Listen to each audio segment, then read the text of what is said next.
మీద వచ్చి పడుతున్నాయి. వాటి నుంచి రక్షించేదే ఈ కవచం. శ్రీ మహాలక్ష్మీదేవి ఒక్కొక్క రూపములో ఒక్కొక్క నామధేయంతో మన శరీరాంగాలను, మన శరీర అంతర్భాగాలను, మనస్సును రక్షించటమే ఇందులోని సంకల్ప విశేషం. శుకం ప్రతి బ్రహ్మోవాచ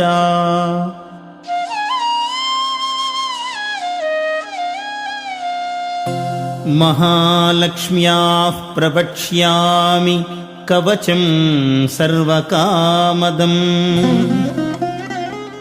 సర్వపాప ప్రశమనం దుష్టవ్యాధి వినాశనం గ్రహపీడా ప్రశమనం గ్రహారిష్ట ప్రభన్